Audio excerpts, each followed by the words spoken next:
Hey everybody, welcome back to another news roundup. Hope you guys been enjoying the content on the channel as of late. It's been a hot minute since we've done a news roundup. Last one we did, I think, was earlier this month, but no, it's been a little bit of a quiet month. January is usually a dead month anyway for film, but we got some topics for today. I'm gonna try to go a little quick, just because my battery is low, so we'll see what happens. But yeah, I'm just going to cut this short, as we always do, and we're just going to dive right on in. So, the big story for this week, of course, is revolving around It Ends With Us. We've talked about this a couple of times, but now there are official lawsuits in place, and there's a few actually, and we'll go through each of them, and then we'll give my thoughts at the end. Um, so, the first lawsuit came from Blake Lively. Now, she initially filed a complaint, and then she also brought to light the some allegations on her part that were published on the New York Times, and that was on December 21st when that New York Times article came out. But on 31st, literally the day before, 2025, on New Year's Eve, she moved forward with a federal lawsuit against Justin Baldoni, citing sexual harassment and retaliation, because she claims that he is the one leading a smear campaign and doing all these things. So there's that. Um, Now, on the same day that Blake Lively moved forward with the federal lawsuit, Justin Baldoni actually filed a lawsuit against the New York Times for the article that they published, that, as I illustrated, brought to light some allegations that were presented by Blake Lively and her team. And this lawsuit is against them, and this is due to libel and defamation, according to the lawsuit, and includes 10 plaintiffs that are also suing for false light invasion of privacy, and amongst the reasons that I just listed as well. Now, this lawsuit is seeking $250 million for damages. I'm not entirely sure if there were any demands made within Blake Lively's lawsuit. I find it interesting that I haven't seen any figures for that, but yeah. So those are the two things that were laid out in 2024. Now, coming into 2025, January 7th, Justin Baldoni's lawyer, Brian Friedman, he sent a litigation letter to Kevin Feige and Bob Iger to preserve all documents and data in reference to Baldoni because, according to Justin Baldoni, allegedly the character and personality of Nice Pool. I've never seen the movie, so I can't say what that is, but it's a character from, of course, Deadpool and Wolverine. He's allegedly saying that character was based on him and it was used in a mockery sense, basically as an inside joke between Ryan Reynolds and Blake Lively. So there was that. Now, following this, of course, Justin Baldoni then filed his own federal lawsuit against Blake Lively and Ryan Reynolds. Now, his lawsuit cites extortion, defamation, and claims related to breaching of contracts. Now, in his lawsuit, he actually goes into details. He makes claims of the smear campaign, as we've talked about before, that Blake Lively has, in my view, orchestrated. Directed towards him, and he was, as again, talking about feeling pressure from authority figures, wealthy authority figures, some of which were Blake Lively herself, Ryan Reynolds.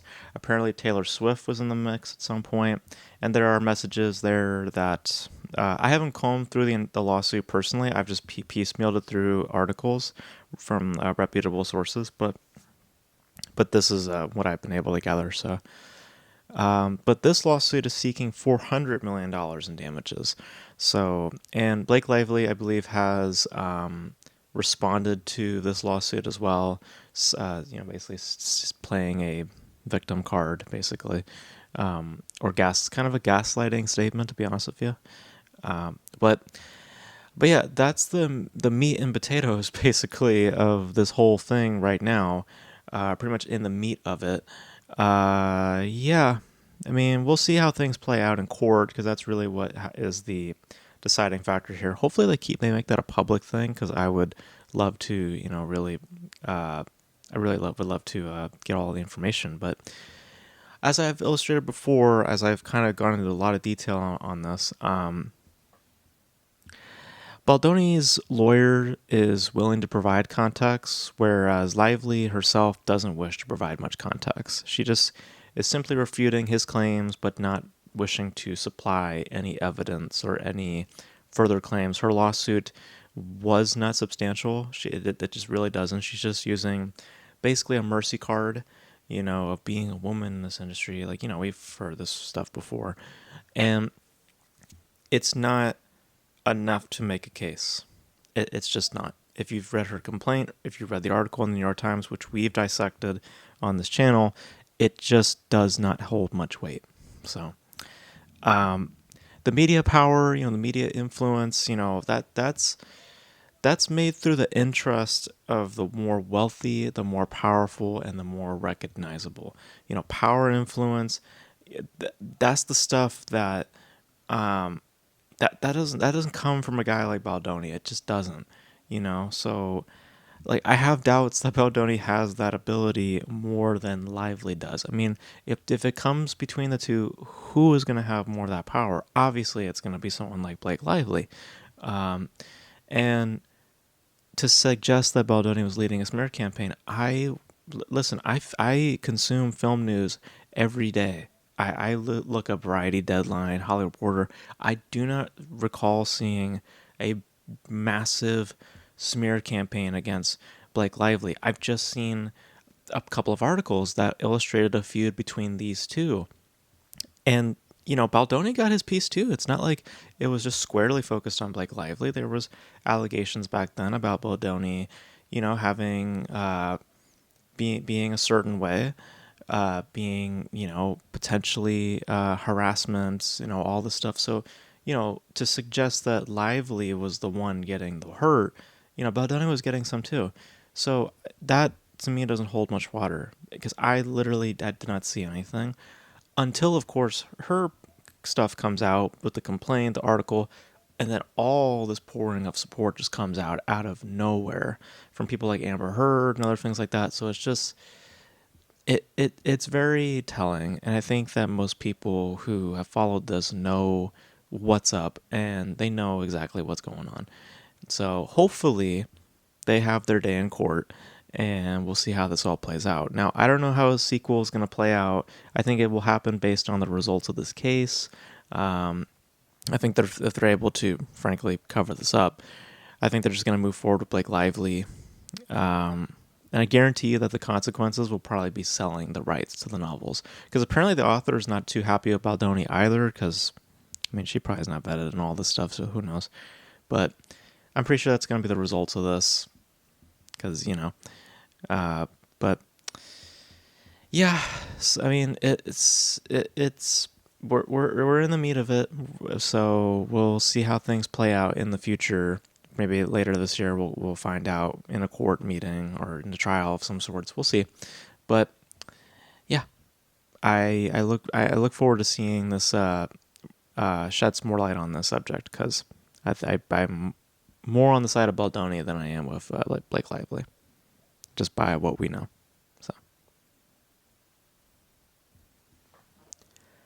all right, moving on from that, let's get into another lawsuit because it's just lawsuit after lawsuit. It just seems like a bunch of just Hollywood news, frankly. But yeah, this is an old story. We talked about this before. This is the Rust trial again. Thought we were done with this, but I guess we're not because on January 9th, Alec Baldwin, who you guys know was a part of the Rust trial case, the involuntary manslaughter case, which was officially put to rest not too long ago. He has now filed a civil rights lawsuit against the prosecution and some other Santa Fe officials, citing a series of abuses false testimony and withholding exculpatory evidence. Probably fucked up that word, sorry. Basically, substantial evidence, all that jazz. And this lawsuit was filed 2 weeks after the Attorney General decided to not pursue an appeal of the judge's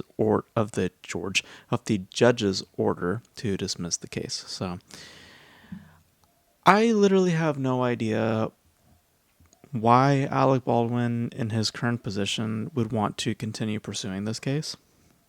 He's been relieved of all charges. I'm pretty sure there's other lawsuits that are being lined up for him, probably namely with the Hutchins family. There's probably going to be things happening there. I believe the husband to Helena Hutchins had confirmed that he will be pursuing some kind of legal action against him.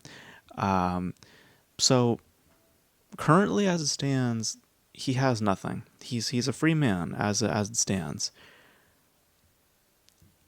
Why pursue this case? What he's citing also will not work in his favor, because I've been following this case for almost now like a year, and all that's going to happen now is that the manslaughter case, which has been closed, it's going to have to be revisited because the prosecution is going to present their case again, now squarely focusing now on their conduct and their professionalism during the trial, since this is now a case of professionalism and,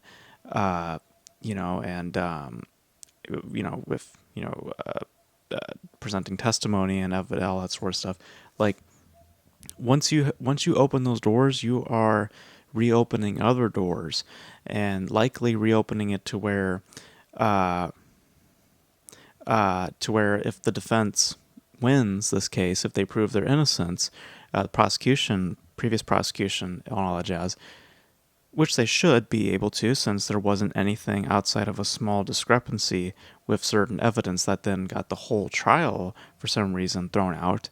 I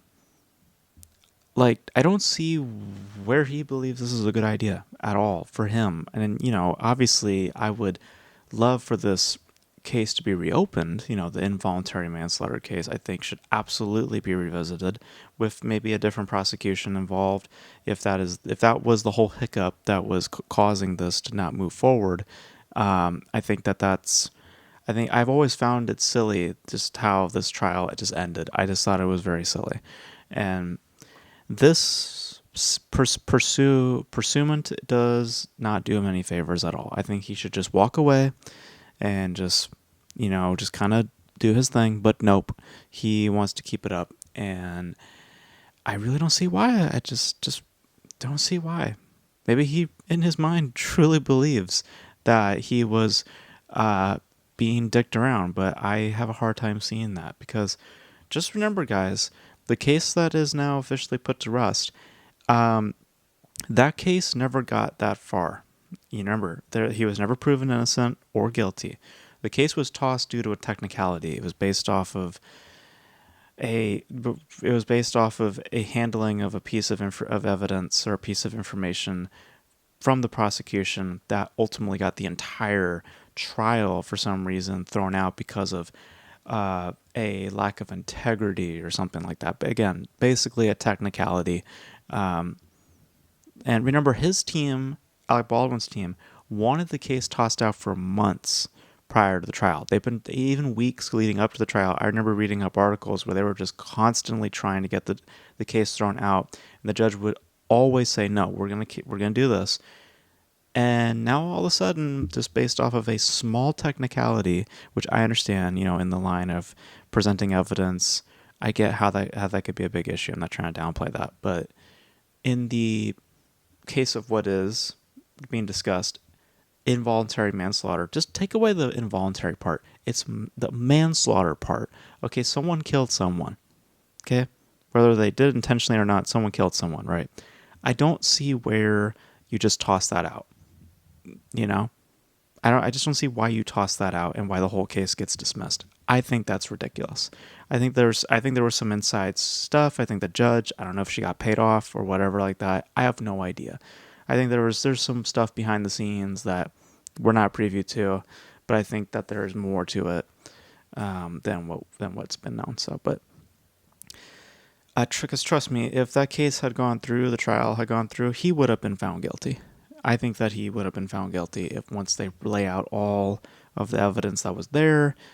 I think he would have been found guilty, or at least to the public eye, he would not be seen a as a solid figure as he seems to be in the press. No, no, he is a murderer.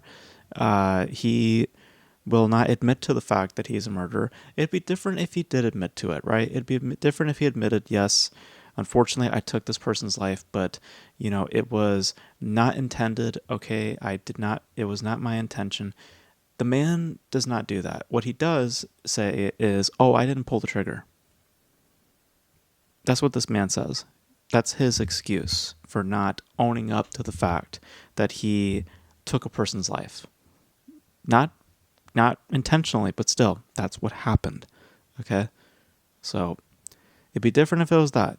I would have sympathy for the man, but I don't, because the man does not want to take ownership. He just wants to keep deflecting, and now he wants to sue the prosecution for some reason. So, I think it's moronic, and I think that it's going to blow up in his face, but we'll see.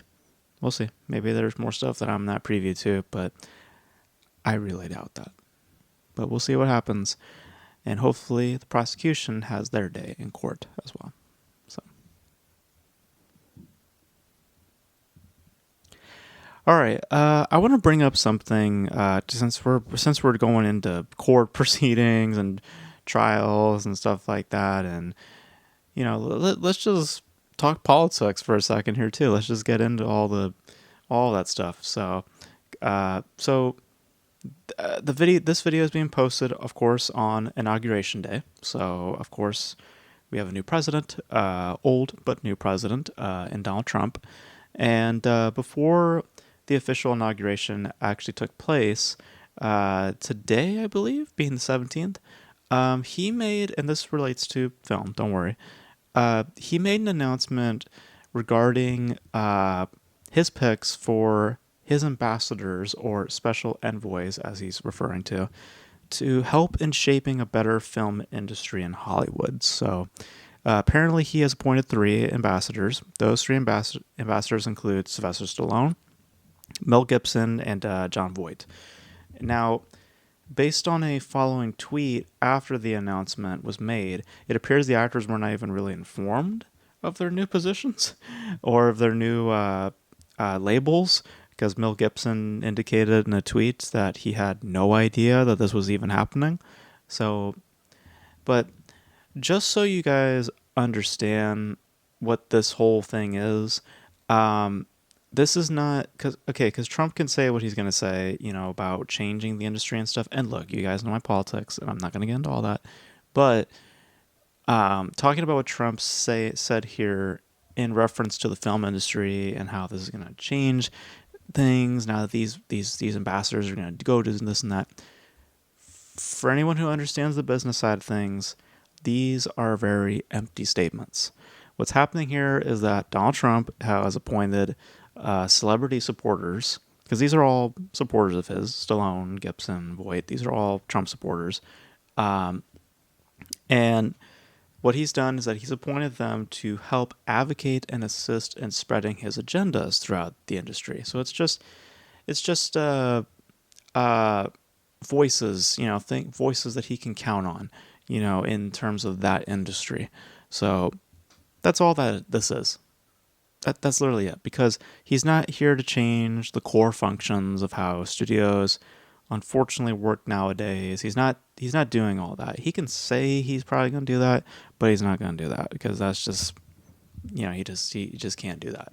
The deciding factor has always been, and still forever will be, voting with your wallet. So this is just an extension of a politician looking to gain some allies in a very deeply liberal environment, which, good luck with that if he is able to swing some votes or swing some opinions. I doubt it, just how Hollywood is now. That's just not going to happen. But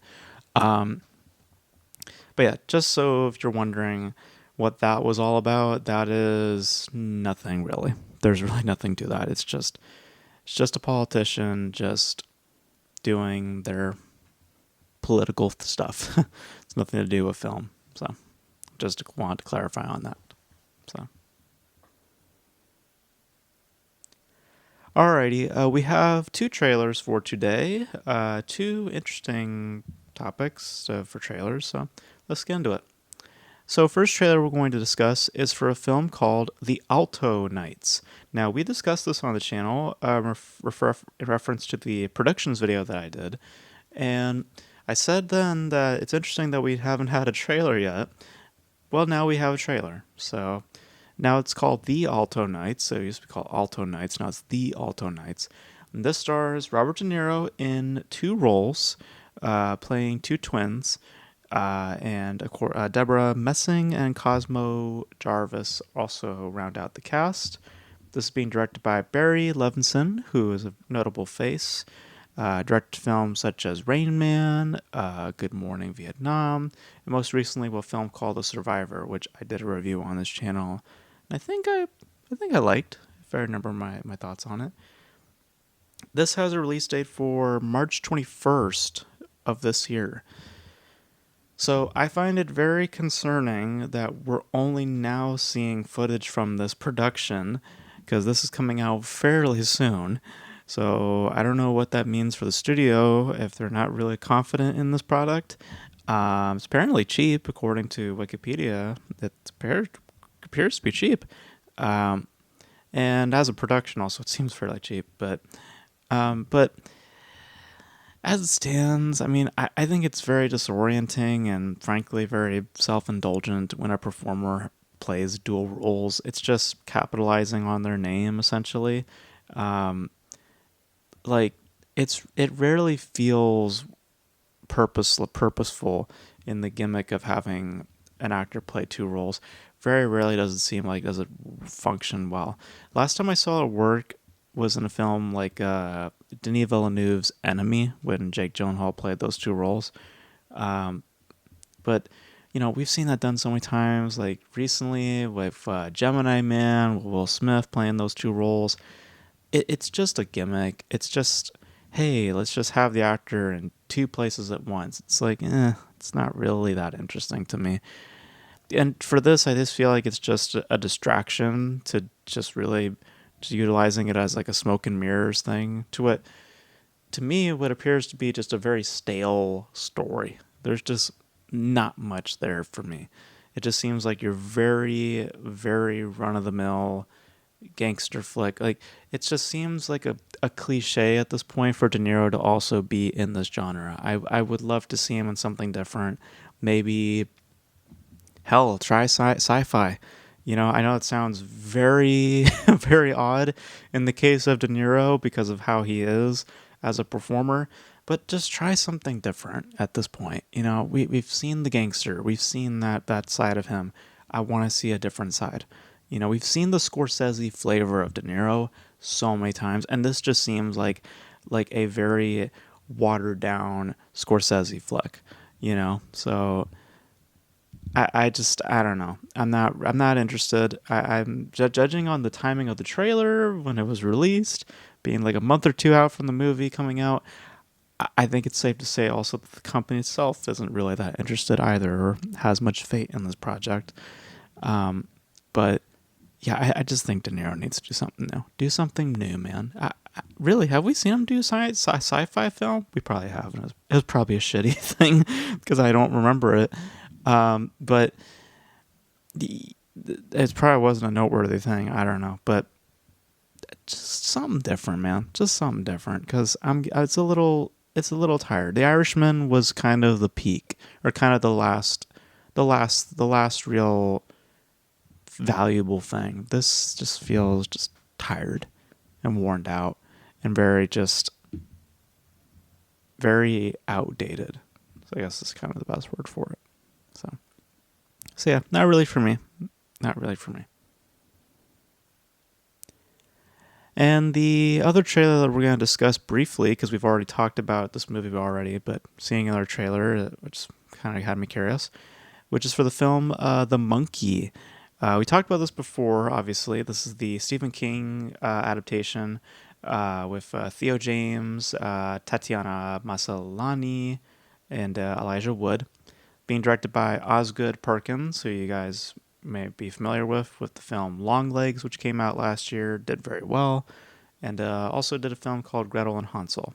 Now, this comes out on February 21st of this year, and I'm interested. It looks properly cynical and more playful than what could have easily taken itself much more seriously than it should be. It's towing that line, I think, fairly well. It understands how it needs to present itself, and I'm just in. It looks fun. I laughed in this. I got a kick out of its humor. I like that its placement of humor. It's not to where it's just in your face. It's more to do within circumstance. It's that self-awareness to circumstance that I find to be very funny. It's not to where like it's staring at you in the camera and being like, breaking the fourth wall type of deal. It's just that level of self-awareness, that proper level of cynicism that I think, for at least to my taste, invites so much more laughs, to where if anything, it was more exaggerated or anything else, it just would not come across as genuine or funny. So I think this looks fun. I think this looks like possibly a good time. So I will check this out. I will seek this out. February 21st, so not too far off from now. So yeah. So this looks fun, and I could definitely see if this turns out to be critically, if this turns out to do good, I definitely can see people seeking this out too. So we'll just have to wait and see. But yeah, those are my thoughts for this week, guys. Thank you guys for tuning in. A little lighter episode, but hey, it's been a light month. But you guys let me know your thoughts in the comment section below in regards to all these topics with all these lawsuits going on. And of course, with some of these trailers, Donald Trump's weird announcement. Let me know all your thoughts in the comment section below. And that's going to be it for this video, guys. Thank you guys for tuning in. And until then, I will catch you guys in the next video. Bye.